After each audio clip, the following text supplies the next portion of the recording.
Class में हम IUPAC nomenclature for coordination compounds के कुछ रूल्स को रिवाइज करेंगे और उसके बाद हम उसके कुछ क्वेश्चंस करेंगे। तो हेडिंग लगा लीजिए IUPAC नॉमेनक्लेचर फॉर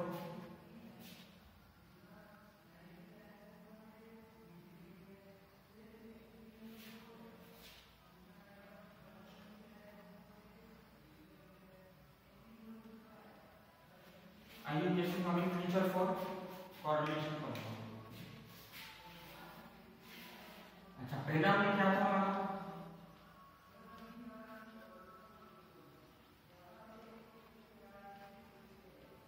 कौन बताएगा पहला मतलब पढ़ा था? थोड़ा ऑडियो क्लियर है सबको? तो पहला रूल क्या बोलता था? कैसा भी कंपाउंड हो हमेशा किसका नाम पहले लिखना है ना? तो irrespective to the type of compound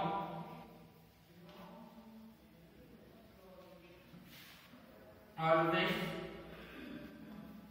write the name of cation first। Write the name of cation। सबसे पहले किसका नाम लिखेंगे? कैटायन का नाम लिखेंगे। इतना क्लियर है सबको? है ना? अब जैसे देखो K4ACCN6 है, थोड़ी सी इसके अंदर चीजें बतानी थी। तो इसके अंदर कैटायन कौन होगा? सबको पता है, पोटेशियम होगा कैटायन, है ना? पोटेशियम होगा कैटायन। तो हमेशा नाम लिखना किससे चालू करेंगे? स्मॉल अल्फाबेट वाले एबीसीडी, स्मॉल लेटर से नाम लिखना चालू करेंगे। कैपिटल पी पर बना देना पोटेशियम के स्टार्टिंग में, क्या बनाओगे? स्मॉल पी बनाओगे।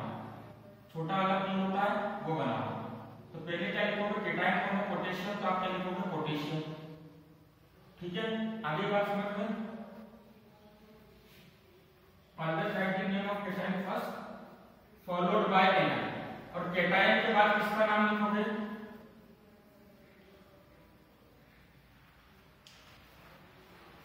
कैटायन के बाद किसका?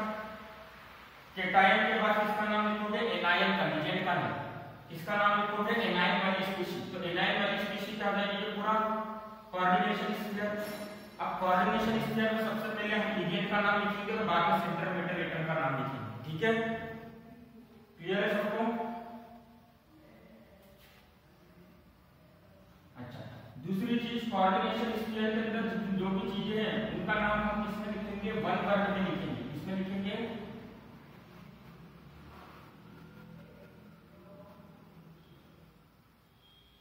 वन वर्ड में लिखेंगे। जैसे इसके नाम और इसके नाम के बीच में स्पेस नहीं आएगा, है ना? सीखेंगे जब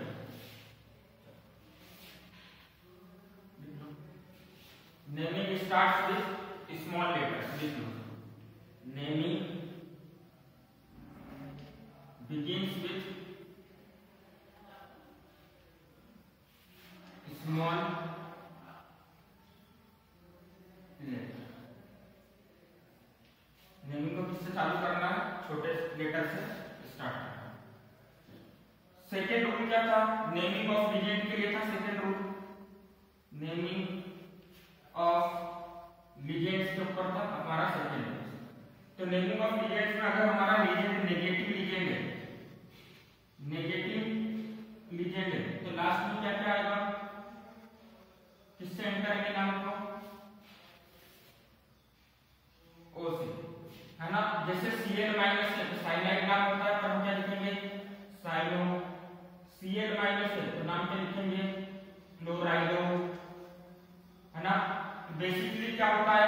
जो भी चीजें हैं जिनके भी लास्ट में IDE आ रहा हो, जैसे क्लोराइड के लास्ट में IDE आता है तो E को हटाकर हम क्या करते हैं? O लगा देते हैं। या ATE आ रहा हो, ठीक है, या ETE आ रहा हो तो E को हटा के क्या लगाना है? E को हटा के किसको लगाना है? E को हटाओ और O को लगाओ। जैसे सल्फेट ग्रुप, सबको पता है ना सल्फेट ग्रुप SO4 क्या बोलते हैं इसको हम? सल्फेट। अब देखो इसके लास्ट में क्या आ रहा है? E आ रहा है, तो इस E को हटा के क्या लगा देंगे? क्या लगा देंगे, सी को हटाकर ओ, तो नाम क्या हो जाएगा, सल्फेटो। ठीक है, क्लियर है सबको?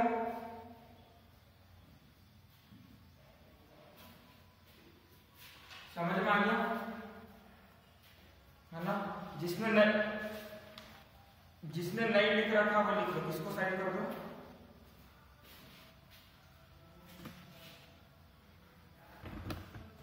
अब ठीक है,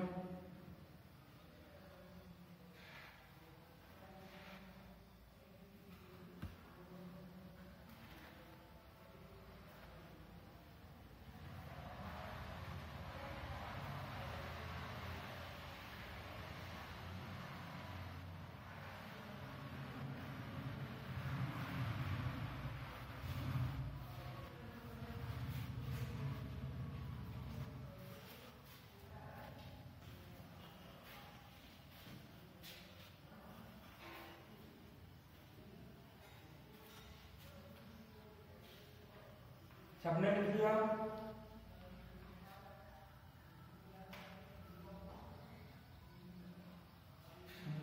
तो देखो मैं टेबल भेजूंगा, इसमें नेगेटिव लीजेंड रहेंगे और उनके नाम कैसे लिखना लिखा होगा, है ना? तो आपको याद दिला देना, टेबल भेज दूंगा। अब न्यूट्रल लीजेंड की एंडिंग में अगर हमारा लीजेंड न्यूट्रल है तो उसकी एंडिंग में कुछ स्पेशल चीज करने की जरूरत नहीं है, एज इट इज उसका नाम हमको लिखना। किसके केस में? या तो लीजेंड नेगेटिव हो सकता है या लीजेंड क्या हो जाए, न्यूट्रल हो जाए। न्यूट्रल मतलब इसके ऊपर कोई भी चार्ज नहीं हो। तो अगर लीजेंड के ऊपर कोई भी चार्ज नहीं है तो उसका नाम हमको एज इट इज लिखना है ना। No special naming required, no special naming या एंडिंग रिक्वायर्ड।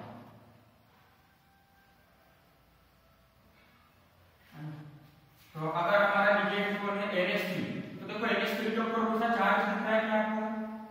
जैसे Cn- के ऊपर नेगेटिव चार्ज दिख रहा था, Cn- SO4 के ऊपर नेगेटिव चार्ज दिख रहा था, NH3 के ऊपर दिख रहा है क्या, है ना? तो डायरेक्टली इसका नाम क्या हो जाएगा, अमाइन, क्योंकि इसको हम अमाइन ग्रुप बोलते हैं। किसके अंदर?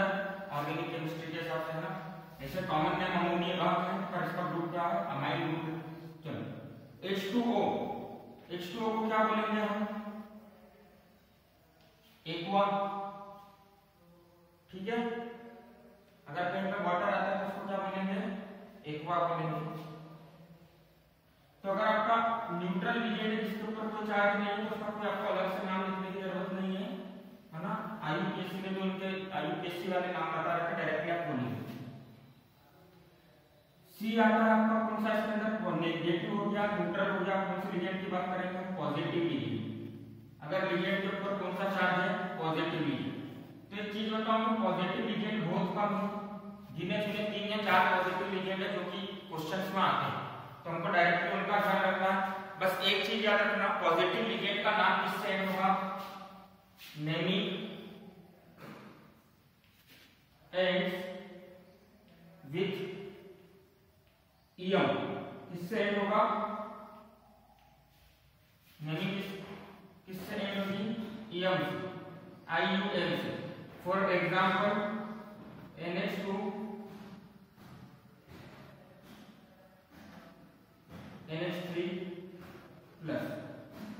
तो देखो यहाँ पर NH2 NH3 प्लस है, मतलब इसके पास में क्या है, लोन पेयर है।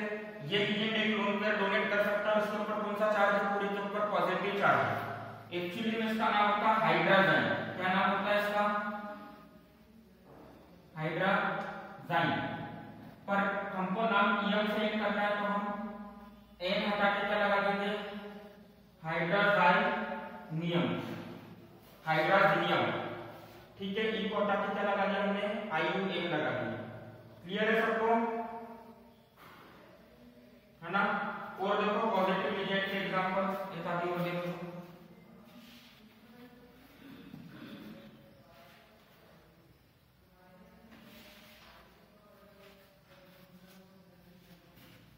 कल और लिखवा था ना एग्जांपल, NO+। तो NO+ को क्या बोलते हैं हम, नाइट्रोसोनियम। नाइट्रोसोनियम। तो देखो इसका नाम भी किससे एंड हो रहा है, IUM से एंड हो रहा है। तो पॉजिटिव रीजन जितने भी होंगे उनका नाम किससे एंड होगा, IUM से एंड होगा। ठीक है, NO2 प्लस इसको हम बोलते हैं नाइट्रोनियम। ठीक है, नाइट्रोनियम। क्लियर है सबको?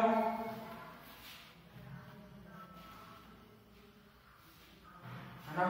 चलो देखो पॉजिटिव लीजेंड हो गया, नेगेटिव लीजेंड हो गया, न्यूट्रल लीजेंड हो गया। बस एक टाइप के लीजेंड के बारे में बात करना बाकी रहती है। कौन बता सकता है किस टाइप के लीजेंड के बारे में बात करना बाकी रहती है? अरे नेगेटिव हो तो गया, सबसे पहले नेगेटिव को बताया था।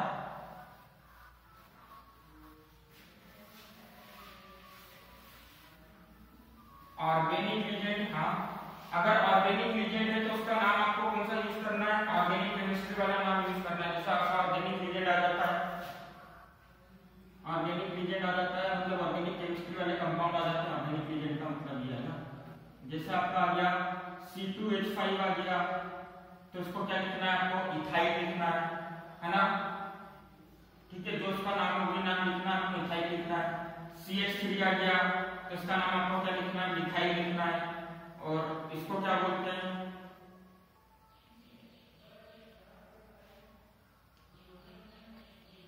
क्या बोलते हैं इसको, कौन सा माइन बोलते हैं,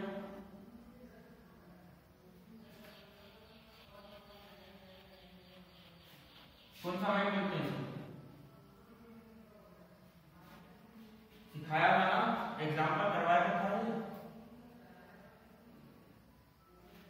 कौन सा अमाइन बोलते हैं, दो कार्बन है मैच एक, इथाइल डाई अमाइन। लिख लो उसको, भूलना नहीं। क्या बोलते हैं उसको, इथाइल डाई अमाइन। तो ये वाले नाम लिखो। ठीक है, क्लियर है सबको?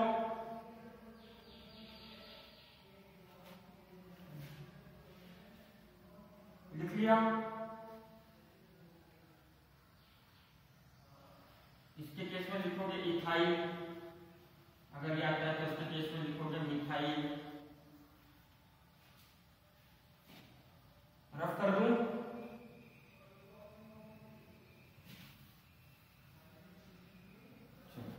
अच्छा, अब अगर हमारा एम्बिडेंटेड लीजेंड आ जाता है, एम्बिडेंटेड लीजेंड तो पता है ना सबको,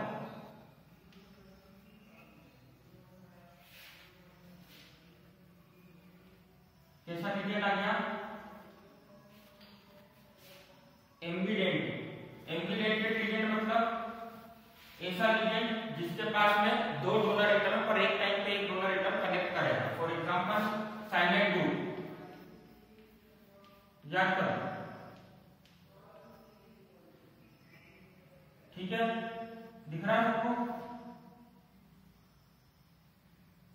देखो जब भी हम कोऑर्डिनेशन कंपाउंड के लिए लिखेंगे, जब भी हम कोऑर्डिनेशन कंपाउंड का नॉमेनक्लेचर करेंगे तो उसके अंदर या तो कार्बन वाले एटम से जुड़ा होगा सेंट्रल एटम, या नाइट्रोजन वाले एटम से जुड़ा होगा। तो नाम में हमको बताना जरूरी है कि किस एटम से जुड़ा है। मान लो अगर ये आपका साइनाइड ग्रुप है और इसके अंदर एटम सेंट्रल मेटल एटम जुड़ा है किससे, कार्बन वाले एटम से, तो नाम लिखते समय आप बीच में क्या लिखोगे, कार्बन का सिंबल बनाओ। नाम लिखते समय एक जगह में बताऊंगा वहां पर बीच में किसका सिंबल बनाओगे,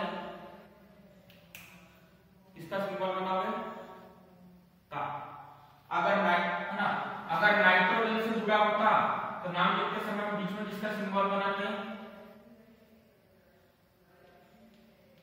नाइट्रोजन का सिंबल बनाएंगे, है ना।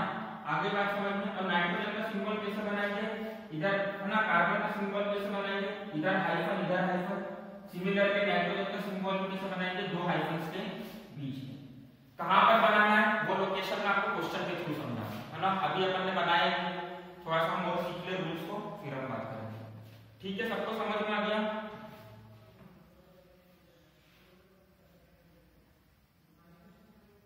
है ना,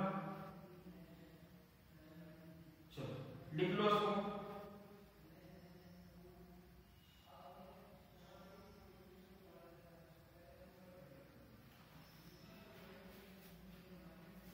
जैसे NO2 भी आपका क्या होता है, हमने पढ़ा था एम्बिडेंटेड लीजेंड होता है। नाइट्रोजन वाले एसिड से कनेक्ट होगा तो हम ऐसा सिखाएंगे, ऑक्सीजन वाले एसिड से अगर मेटल कनेक्ट हुआ होगा तो हम इस तरह से सिखाएंगे, है ना। याद रखना चाहिए एम्बिडेंटेड लिगेंड जब भी आता है, मतलब हमको बताना पड़ेगा नॉमेनक्लेचर में कि कौन से उससे जुड़ा हुआ। हमको क्या बताना पड़ेगा नॉमेनक्लेचर में कि सेंट्रल मेटल एटम ने किसके साथ में कोऑर्डिनेट बॉन्ड बनाया है दोनों में से, ठीक है।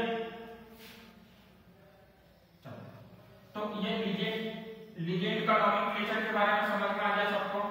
अब लिगेंड के अंदर देखो एक चीज और हो सकती है, जैसे हम आयु जैसी नॉमेनक्लेचर करते थे कि बहुत सारी चीजें रिपीट हो गई, तो देखो इसके बाद का next point, if two or more than two ligands are present, two or more than two ligands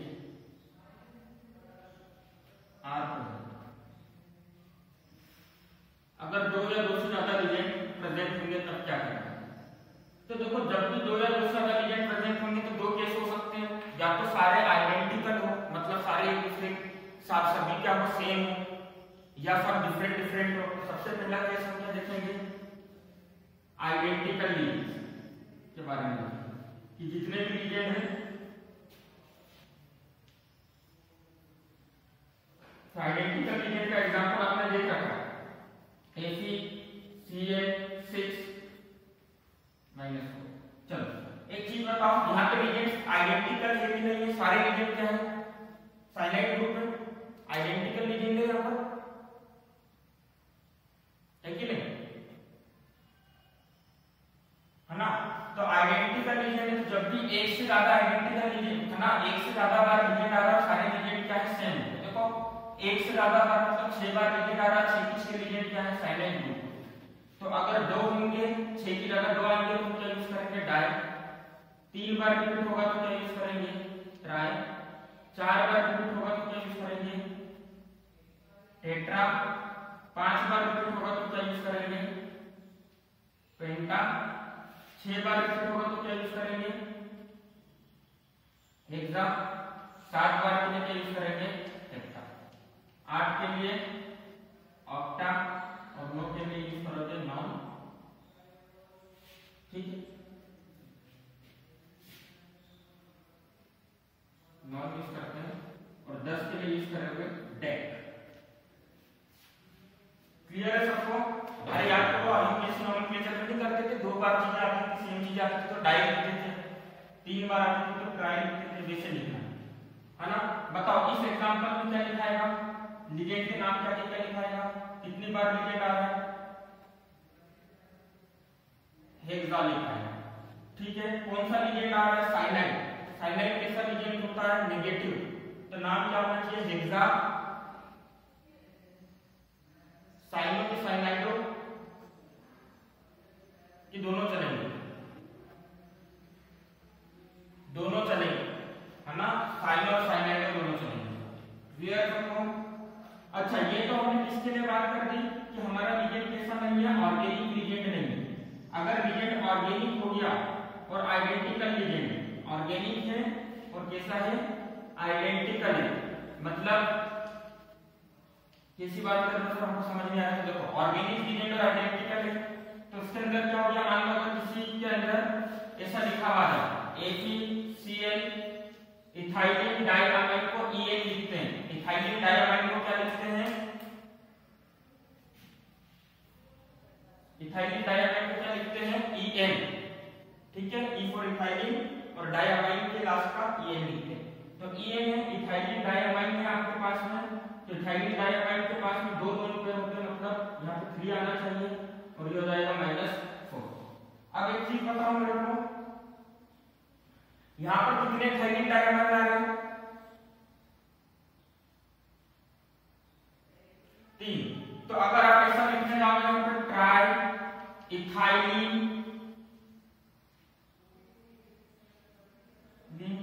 diamine लिखने जाओगे ना तो गलत हो जाएगा। क्यों गलत हो जाएगा? क्योंकि आपने इथाइलिन के आगे ट्राई लगा दिया, इसका मतलब इथाइल ग्रुप 3 है, नोमेनक्लेचर क्या हो गया गलत हो गया। तो जब भी ऐसे वाले लिगेंड आ रहे हो और एनिक वाले लिगेंड आ रहे हो, जैसे इथाइलिन डायमाइन हो गया, ईडीटी हो गया, डाइमिथाइल हो गया, इथाइल हो गया, है ना, तो उस केस में आपको क्या करना हैगा, अगर 2 बार सेम लिगेंड रिपीट हो रहा है तो क्या यूज करोगे 20, 3 बार आ रहा है तो क्या यूज करोगे 30, और 4 बार आ रहा है तो क्या यूज करोगे टेट्राकिस, और 5 बार आ रहा है तो क्या यूज करोगे पेंटाकिस। बताओ यहां पर क्या लिखोगे, ट्राई लिखोगे कि ट्राई ट्रिस लिखोगे? ट्राई ट्रिस का लिखोगे, ट्राई नहीं लिखना, ट्रिस लिखेंगे, सिर्फ दोनों को मिलाकर नहीं लिखना। क्या लिखेंगे यहां पर? ट्रिस लिखेंगे, है ना, क्या लिखेंगे ट्रिस लिखेंगे। क्यों? क्योंकि ये सब लिखेंगे ऑर्गेनिक वाला लिखेंगे। समझ में आ गया सबको रूल?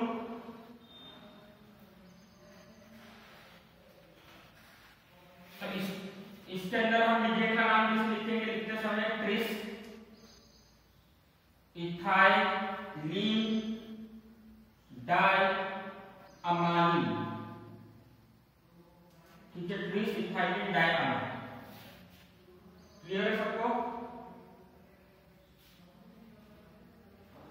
चलो लिख लो उसको। अच्छा, अगर लिगेंड नॉन आइडेंटिकल हुए तब क्या करोगे?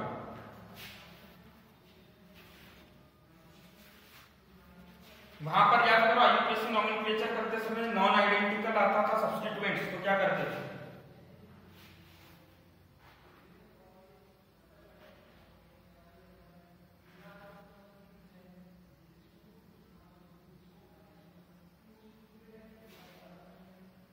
रफ कर दूं?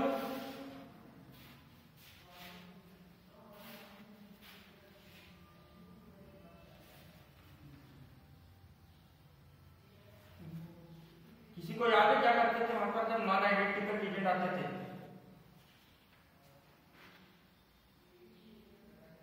नहीं, नंबरिंग करनी।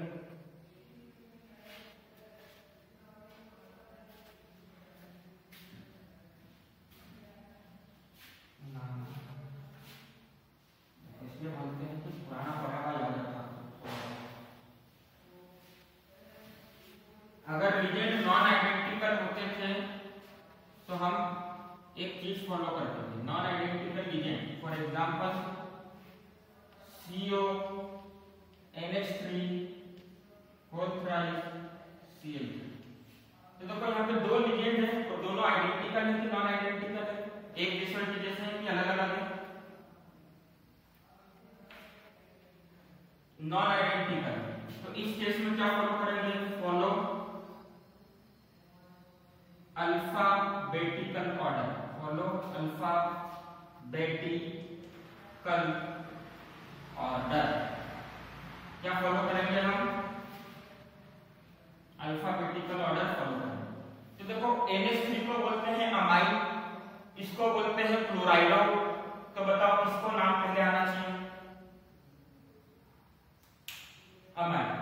एक और चीज याद रखना, अल्फाबेटिकल ऑर्डर को कंसीडर करते समय, है ना, डू नॉट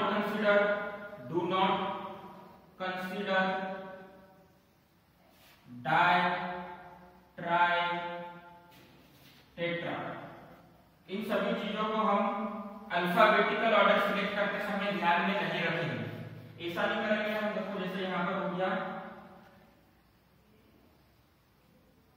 अब देखो यहाँ पे 2 क्लोरीन है, मतलब डाइक्लोराइडो, मतलब इसकी स्पेलिंग एक तरीके से डी से चालू होनी चाहिए और इसकी टेट्रा टी। तो आप ऐसा नहीं बोलोगे सर अल्फाबेटिकली ये पहले आ रहा है क्योंकि यहाँ पे 2 क्लोराइड है तो उसको हम डाइक्लोराइड लिखेंगे, नहीं, गलत हो जाएगा। अल्फाबेटिकल ऑर्डर के समय हमको डाई ट्राई टेट्रा को ध्यान में नहीं रखना। क्लियर है सबको? जल्दी बताओ, है ना? तो इस, है ना, तो इसको ध्यान में नहीं रखेंगे तो डायरेक्टली हमारा अल्फाबेटिकल ऑर्डर के लिए क्या हो जाएगा? पहले अमाइन का नाम लिखेंगे, फिर क्लोराइड का नाम लिखेंगे। तो कैसे नाम लिखाएगा? यहाँ पर अपन लिखकर देखते हैं। 4 बार अमाइन है, 4 बार के लिए क्या लिखेंगे? टेट्रा। अच्छा, नाम लिखते समय टेट्रा का भी ए रहेगा और अमाइन का भी ए रहेगा, फिर अमाइन, उसके बाद कितने क्लोराइड है? 2 है। 2 के लिए क्या आएगा? जल्दी बताओ,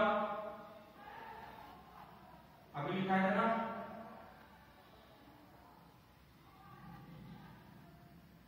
वेरी गुड।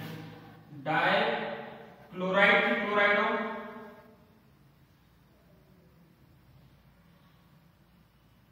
क्लोराइडो आएगा। ठीक है, तो देखो कॉम्प्लेक्स का नाम हमको, कॉम्प्लेक्स के अंदर जो भी नाम आएगा उसको हमको इससे 1 वर्ड में लिखते जाना है। अभी क्या ये कॉम्प्लेक्स का नाम पूरा हो गया है? सोच के बताओ। अभी तो कॉम्प्लेक्स में हमने लिगेंड के नाम को लिखा है, सेंट्रल मेटल एटम का नाम कैसे लिखना उसके बारे में हमने कोई बात नहीं करी। ठीक है, लिख लो उसको।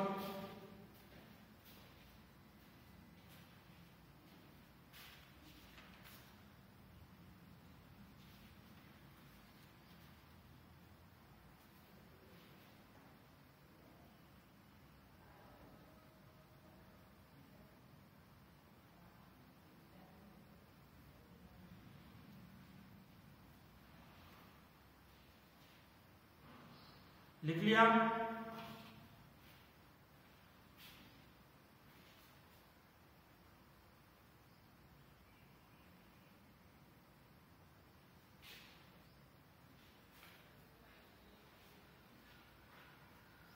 रफ कर दूं?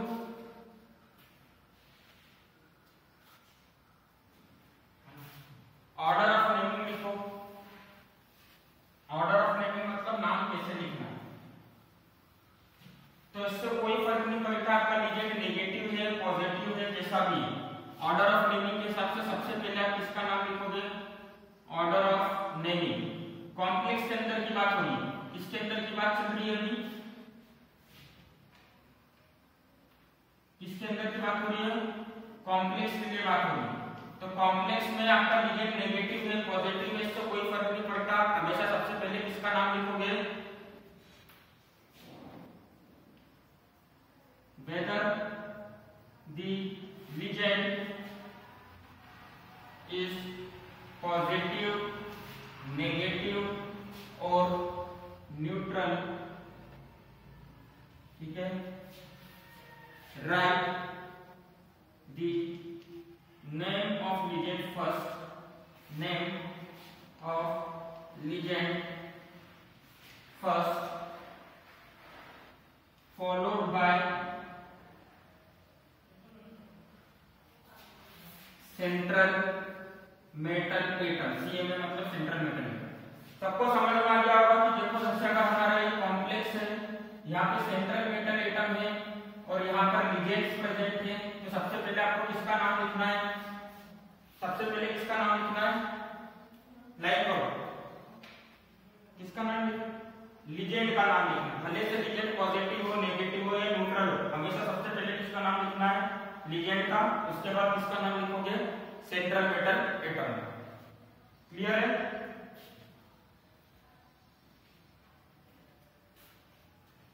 लिख लो उसको।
लिख लिया? अब देखो हमने सबकी नेमिंग के बारे में पढ़ लिया, अब हम पढ़ेंगे इसके बारे में सेंट्रल मेटल एटम की नेमिंग के लिए चीजें पढ़ेंगे। क्या हमारा अगला टॉपिक होगा सेंट्रल मेटल एटम की नेमिंग, है ना? तो सेंट्रल मेटल एटम की नेमिंग डिपेंड करेगी कि हमारे कॉम्प्लेक्स के ऊपर कौन सा चार्ज है। सेंट्रल मेटल, ठीक है, लिख लो naming of central metal atom. Central metal atom की नेमिंग किसके ऊपर डिपेंड करेगी? Naming of central metal atom. तो it depends upon charge on complex. किसके ऊपर डिपेंड करेगा? कॉम्प्लेक्स के ऊपर कौन सा चार्ज है। कॉम्प्लेक्स बताना कोऑर्डिनेशन स्क्वायर के ऊपर कौन सा चार्ज है। अगर कोऑर्डिनेशन स्क्वायर के ऊपर पॉजिटिव चार्ज है, if positive charge on coordination square, coordination square के ऊपर कैसा चार्ज है? पॉजिटिव, ठीक है। फॉर एग्जांपल जैसे हमारा कोऑर्डिनेशन स्क्वायर है, इसके ऊपर पॉजिटिव चार्ज है, तो इस केस में हम क्या करेंगे? सेंट्रल मेटल एटम का जो भी नाम है उसका नेम लिखेंगे और साथ में क्या लगा देंगे? यहाँ पर ऐसा ब्रैकेट लगाएंगे और इस ब्रैकेट में लिखेंगे सेंट्रल मेटल एटम का ऑक्सीडेशन स्टेट। क्या लिखेंगे? ऑक्सीडेशन नंबर निकालना सीखा था ना, है ना? तो वो इसने सीखा था। ऑक्सीडेशन स्टेट लिखेंगे, पर ऑक्सीडेशन स्टेट इसमें लिखेंगे रोमन नंबर से। इसमें लिखेंगे रोमन नंबर में। फॉर एग्जांपल अगर किसी की ऑक्सीडेशन स्टेट 1 हुई तो क्या बना दोगे आप? एक लाइन बना दोगे ऐसी। ऑक्सीडेशन स्टेट 2 हुई तो आप ऐसा लिखोगे। 3 हुई तो क्या लिखोगे? इस तरह से लिखोगे। क्लियर है सबको? है ना? तो एक एग्जांपल देखते हैं इसका और अच्छे से क्लियर हो जाएगा, है ना? देखो एक एग्जांपल देख लेते हैं।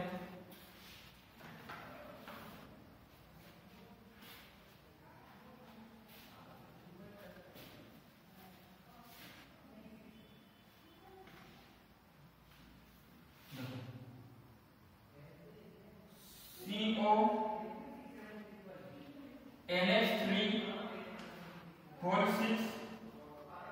की पावर में +3, है ना? मतलब +3। तो कॉम्प्लेक्स के ऊपर कौन सा चार्ज दिख रहा है? जल्दी बताओ देखते हैं। +3, है ना? तो सबसे पहले हम क्या करेंगे? कॉम्प्लेक्स के अंदर सबसे पहले किसका नाम लिखते हैं? अभी हमने सीखा था लिगेंड का। और नेमिंग किससे स्टार्ट करनी है? स्मॉल लेटर से। दिख रहा है ना सबको? ब्लैक बोर्ड दिख रहा है सबको, है ना? तो नेमिंग के लिए क्या लिखेंगे? हम स्मॉल लेटर मतलब हेक्सा का H बनाएंगे तो क्या बनाएंगे? छोटा। फिर यहाँ पर लिगेंड आइडेंटिकल है, इसलिए हमने लिखा हेक्सा। 6 बार आ रहा है तो हेक्सा लिख दिया। अमाइन में तुमने लिखा अमाइन, ठीक है। अब देखो पॉजिटिव चार्ज है तो Ag मेटल का नाम लिख दो। CO मतलब क्या होता है? कोबाल्ट। इसकी ऑक्सीडेशन नंबर क्या हो जाएगा? ऑक्सीडेशन नंबर क्या हो जाएगा? कल निकालना सीखा था। कोबाल्ट का ऑक्सीडेशन नंबर X माना। अमोनिया का क्या होगा? कोई चार्ज नहीं है, मतलब 0 × 6 = 3। तो यहाँ पर क्या आ जाएगा? 3। तो इसको कैसे दिखाएंगे? 1 2 3। समझ गए सब?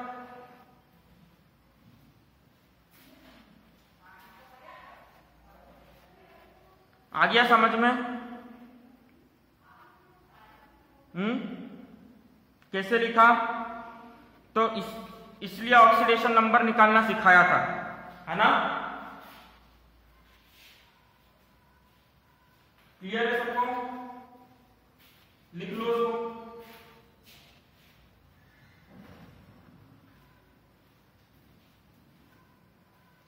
हाँ,